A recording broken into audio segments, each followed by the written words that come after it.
Hey everybody, my name is Jamie James, King of Games, and today I'm going to be watching the Frost reaction video. If I can fix my headset, looking a little weird here. Okay, well, it's just going to have to. Wow, this is really bad.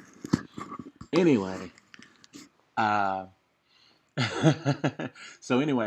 I'm gonna be reacting to Frost's video, and what's interesting to me is that I already know she's in story mode. I've already seen story mode. I actually have it on my page. So if you haven't seen story mode, or at least the part two and part three, starting with Kitana to the end, check that out on my page. After that, I'm gonna give you a little gist of what I thought of story mode, but right now I want to check out Frost. Now, while I do know she's in the game, I do not know how she plays. So I want to check that out, and I'm gonna see if I'm gonna like her. I've never actually cared for Frost too much, but let's see what she offers, brings to the table.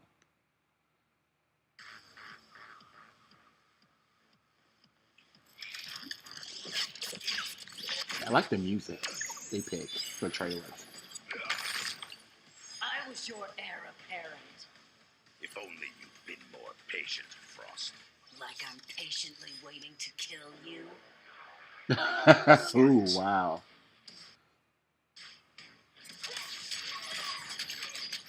Ooh. Ooh, whoa. Dang. She looks crazy cool.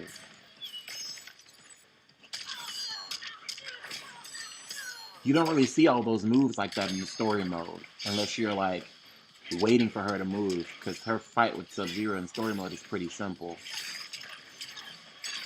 Wow. Dang.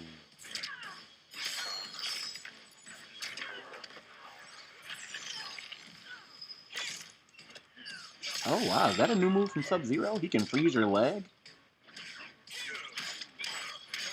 Dude, she throws her head at you? Wow. She's like a Lisa from Tekken series.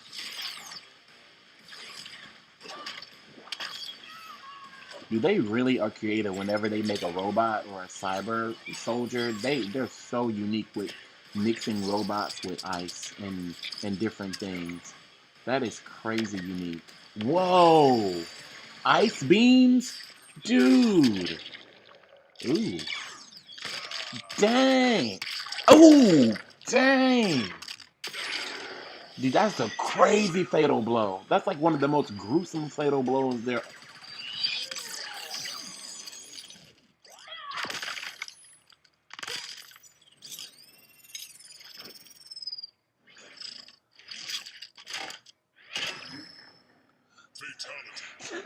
No freaking way.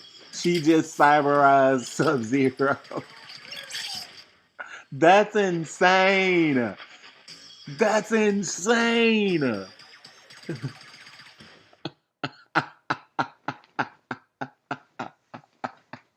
That's crazy, crazy. That is crazy. That is shocking. I think that's very cool, very amazing. Frost looks sick. Like I'm not gonna lie, she looks sick. This is my channel right here, Jamie James, King of Games. Yeah, if you want to watch story mode, here's part two. Also, here's part three, starting with God Liu Kang, for those of you who kind of know already if you follow any of the gaming channels. Also, check out some of my other videos. But I want to take some a time to talk about the ending, well, the whole Mortal Kombat story mode, right?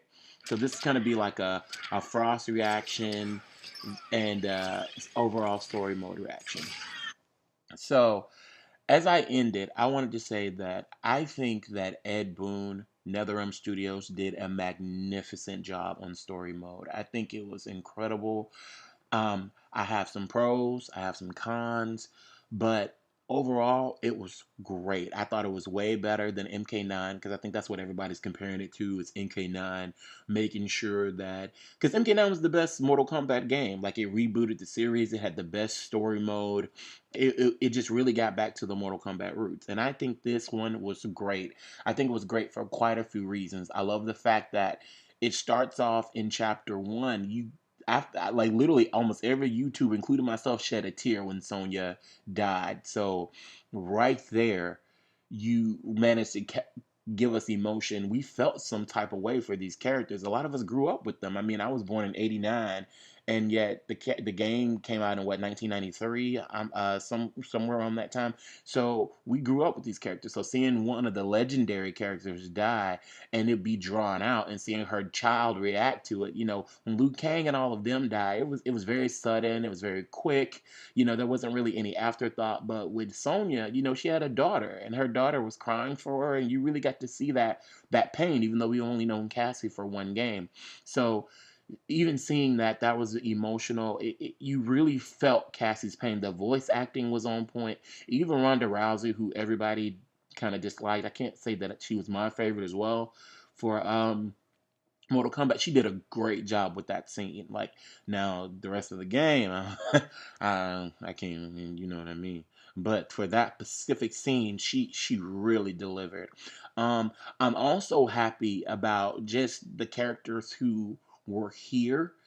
I always felt like Kitana, who was one of my favorite characters, was always underutilized. I always felt like some of the female characters were underutilized because they were female, and to see her.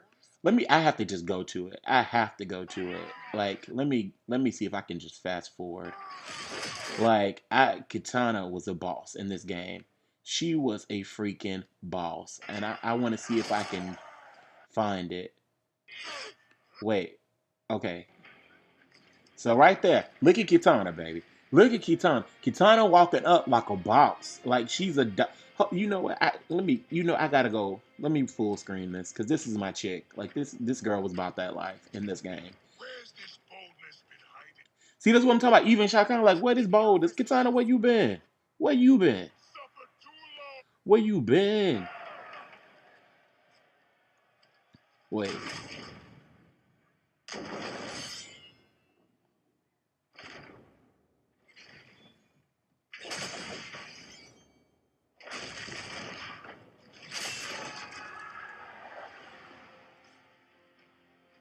So look at her. Look at her. She walking up like a pure D boss. Like she looking like square, bro. I got these two knives for you, bro. That's gonna turn into fans. Gonna cut you up. Got her whole gang. Like Kitana was that B in this game. Kitana, which character stepped to Shao Kahn like this, bruh? Kitana was about that life. I was just. No need for My sister was an unholy monster, exactly like you, Now watch this. father. She, she, just the sheer bold, bruh. Kitana came for Shao Kahn like it was lunch, bruh. She was like, "It's time to eat, bruh. I'm finna serve you." Like she just started slicing and dicing. Kitana has never been that bad. Like, well, she's always been bad to me, but she didn't care. She didn't care. Like Shao Kahn, I don't care what your city friend, bro. You from Compton, bro? I'm from Queens. What's good? Like, she didn't.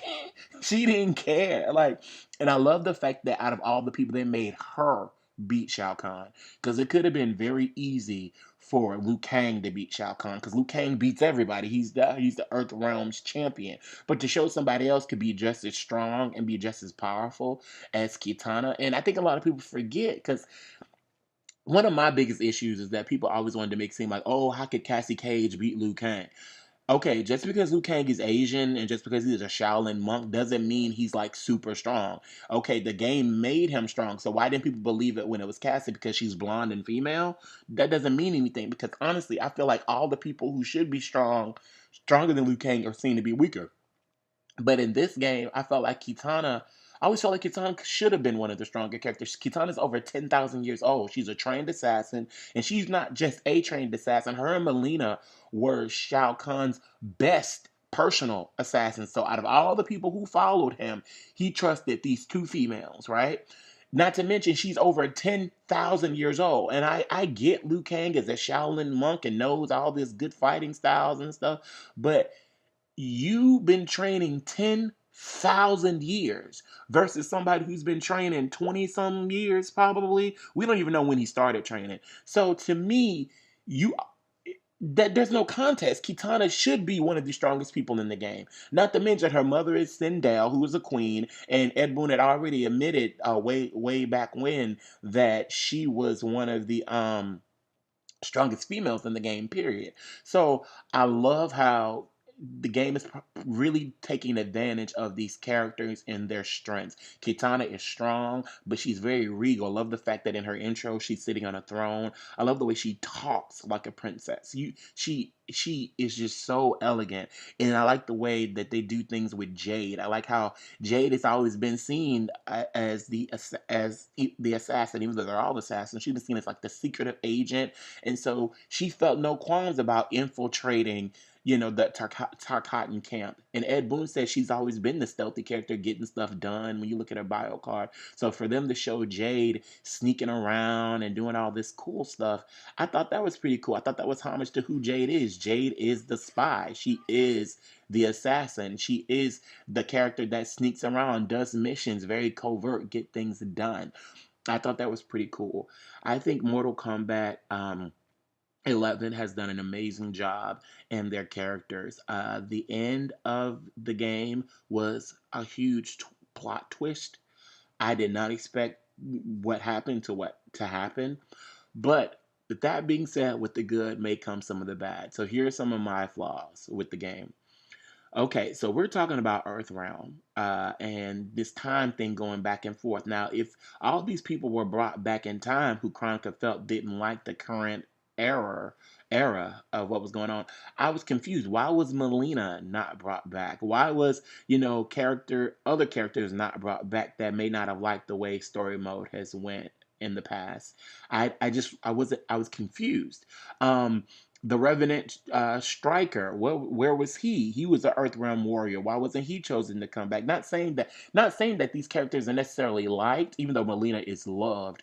But even if you didn't want the characters to be playable, why wasn't there like a screenshot of them? Was it because Ed Boon just didn't have the time or the finances, or you know some of them weren't going to be in the game anyway, and he didn't want to waste time creating them? But I'm confused because even in uh, the game endings, you see Kung Jin, you see Takeda, and quite a few endings. Well, Takeda anyway, and you see Kung Jin in one of them. So my thing is, why wasn't Kung Jin and Takeda in the games? I mean, they are Earthrealm's warriors. I just don't understand. Like, we're talking still about Earthrealm defending itself. So where was all these other people in the last game that were Earthrealm warriors? Where was Takeda?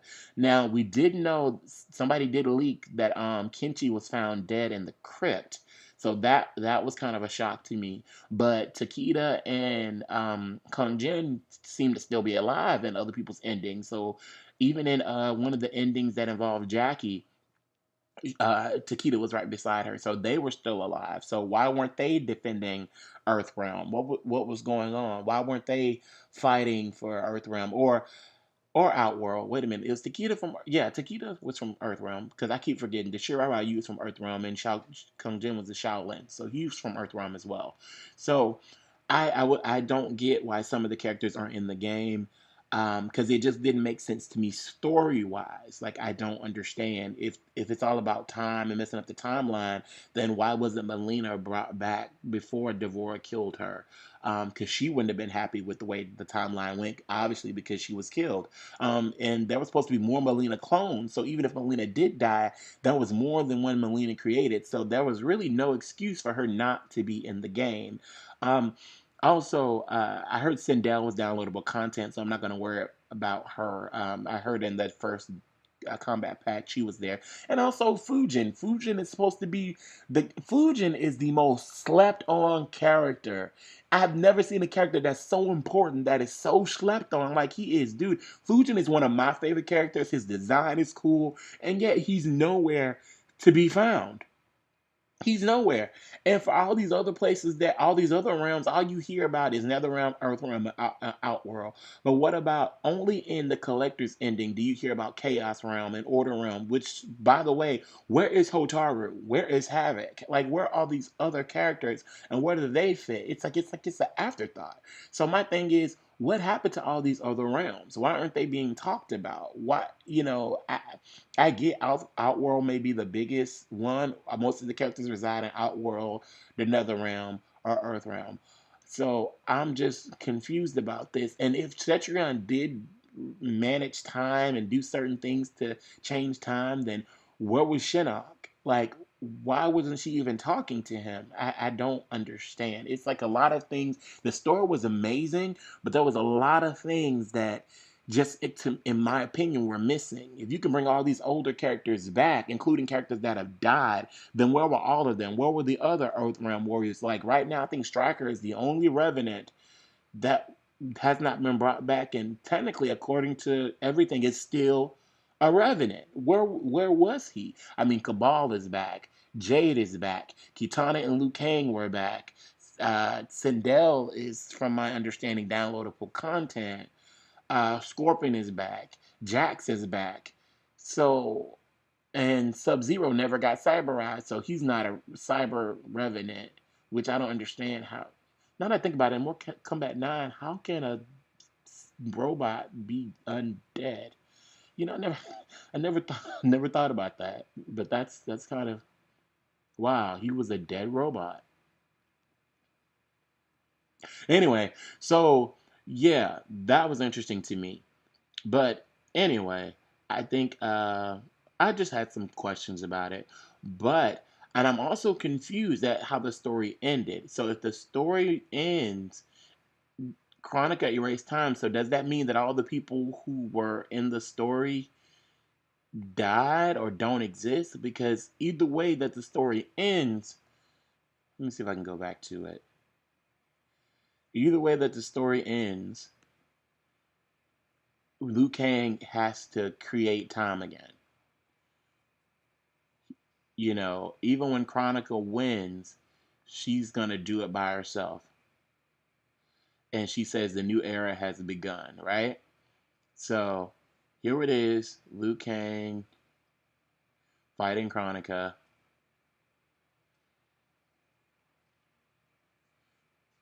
who looks seems crazy hard to beat.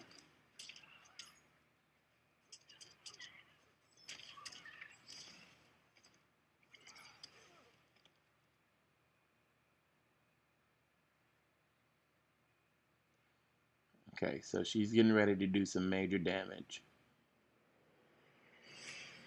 Bam.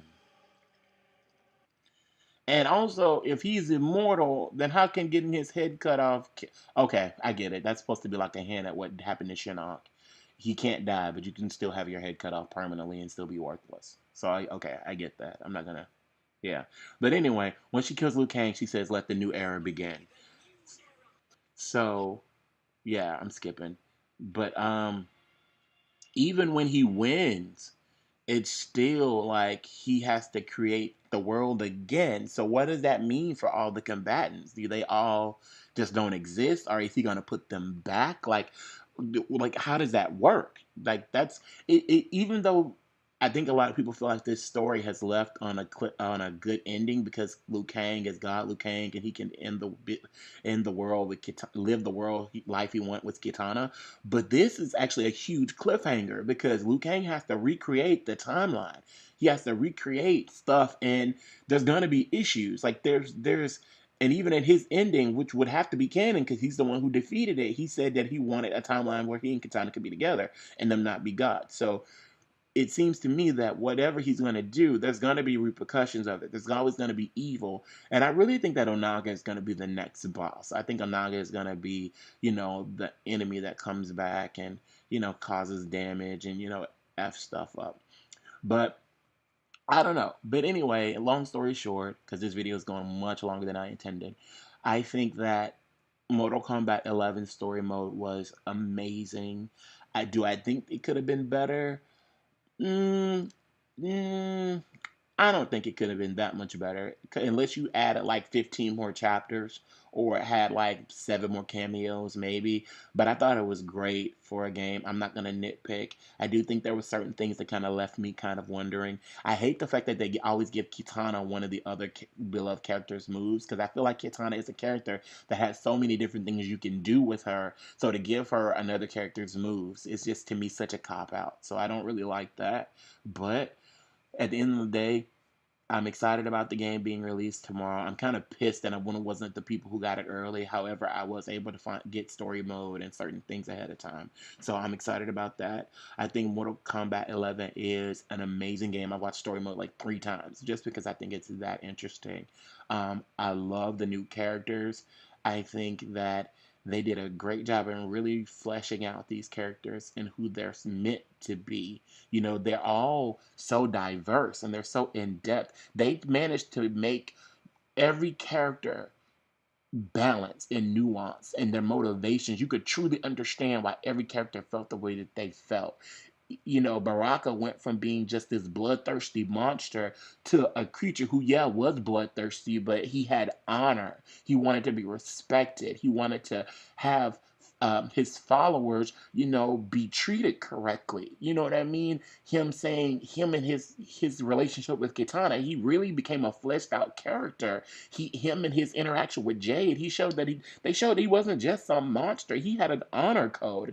That was crazy to me. Jade has always been kind of like a sidekick of Kitana. She never really had anything else going on except for the fact that she was beautiful, she was a Dinian, and she had a staff, which made her interesting. But her loving Kotal wasn't just her getting a love interest, but it showed her moral code. It showed her compass and showed her for a different side to her, saying that yeah, I'm a fighter, I'm an assassin, but I'm also a woman. I'm also someone who wants to be loved and cared about. You know what I mean? It's like all these characters. Kitana, was always kind of like, yeah, I can fight, but I'm gonna take the backseat to Liu Kang. And here she was the one who defeated Shao Kahn.